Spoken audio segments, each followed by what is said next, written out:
And then it just started putting these other pieces together through my life of there's this common thread throughout everything where I just don't feel valued.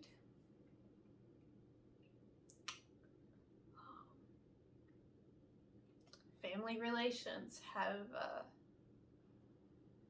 been turned upside down between my grandfather dying and then me getting this diagnosis of breast cancer and it looking like it's going to be much more of a complicated endeavor than my doctors were leading on. It now puts me in the role of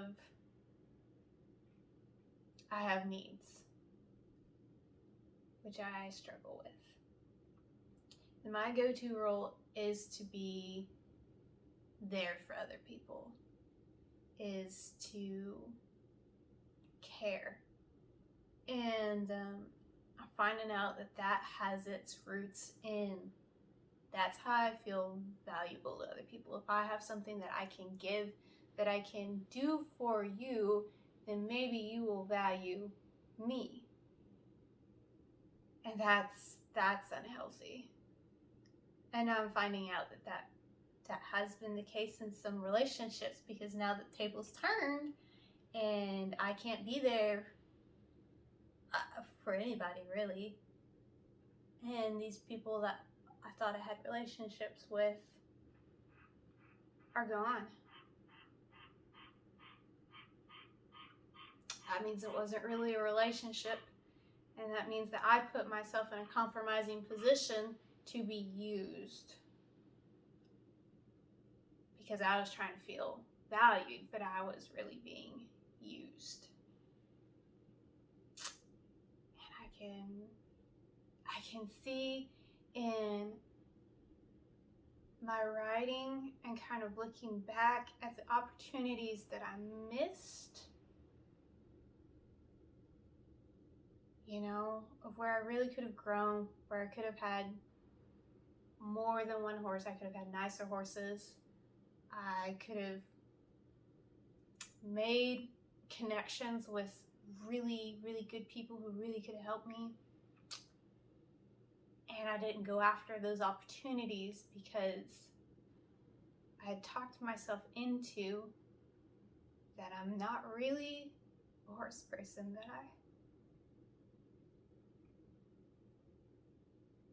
that I couldn't bring anything of value here in these relationships. That somehow I'm not worthy to show. And I mean,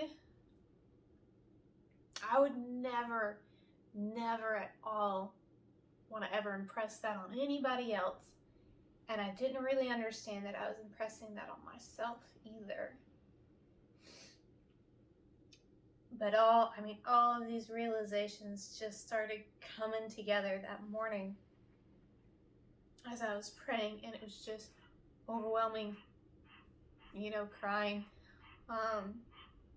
and realizing all the places that I was chasing value where I can't find value. And so then after I was done praying, God led me to John 4. And the chapter of John 4 starts, it's Jesus and the Samaritan Woman. And it's really verses 1 through 38 or past that, a few verses. But I'm just going to kind of paraphrase instead of basically reading the whole chapter to y'all. But Jesus was traveling to Galilee, and most Jews would not go through this town called Samaria. They would find any other way to get to Galilee. But Jesus, a Jew, didn't do that. He went into Samaria, which you just didn't do. You did not associate with Samaritans, okay? They weren't on the same level. You know, it was almost like they were lesser than. And he sat at Jacob's well, and it was noontime. And he knew what he was doing. He was sitting there on purpose, waiting for someone. He was waiting for what's been titled the Samaritan Woman. And she was coming out to fill up her jars of water. Now,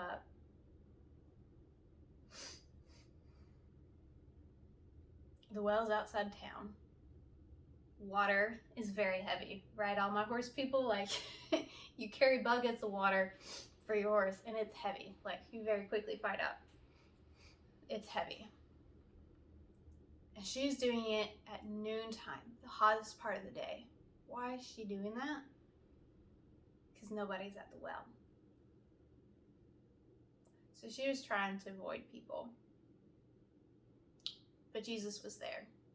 And he starts talking to her. And she's like shocked. Like, why are you talking to me? One, you're a Jew, which Jews don't talk to Samaritans. And two, I'm a woman. Men don't really, like, you don't ask me for anything because I'm a woman. So let's put a pin right here and just say that anybody who wants to say that the Bible is sexist is clearly wrong, because there are instances just like this one, both in Old and New Testament, where it's specifically pointed to women were involved. And we all know that the Bible had many different authors, and they're all written by men. So why are these women showing up here? By the inspiration of God, because God values women. All right, I just wanted to put that in there while we're telling the story.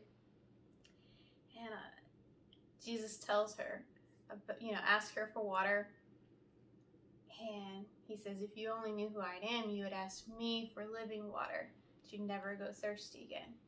And what he's talking about is the relationship, salvation. That she didn't have to be separated from God anymore, that she could find real life and her real value. But in order to do that, she had to be honest, which is why he then later points out, like, go ahead, bring your husband here before I give you this water. She says, I don't have a husband. He's like, correct. And in fact, you've had 5 husbands, and the man that you're with now is not your husband. Well, in order to have a relationship, you've got to be honest. You've got to confess your sin and your need. But he didn't condemn her for any of this. And in fact, when I sit here and think about it, I think about how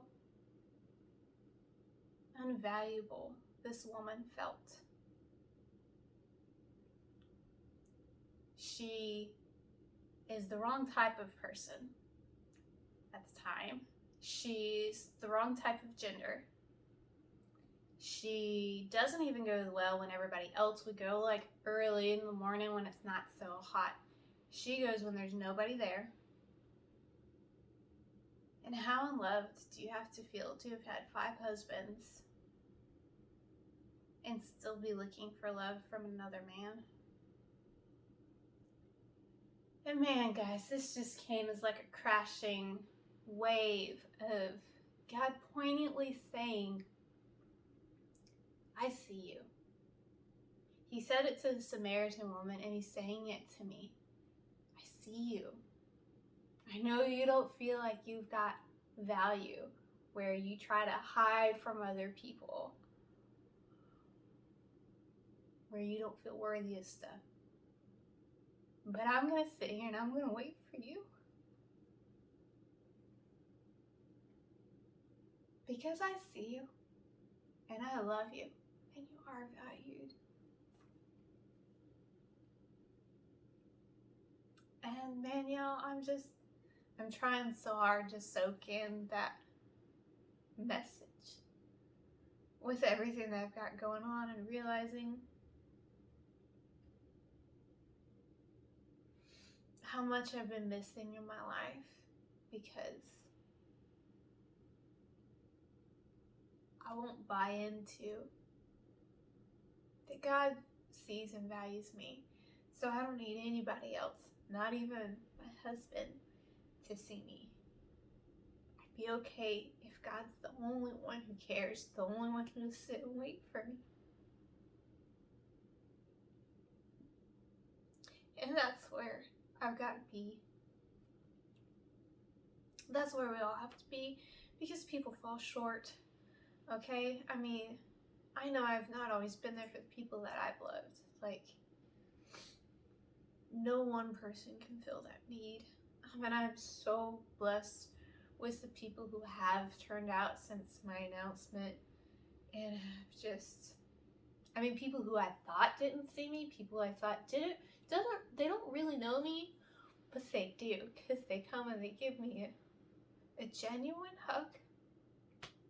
And they look at me where they see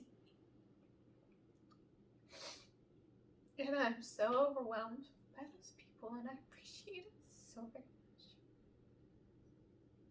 But even if I didn't have that, I've got the Lord Jesus Christ, who would sit at a well at the hottest part of the day in a place where nobody wants to be, and he would wait for me.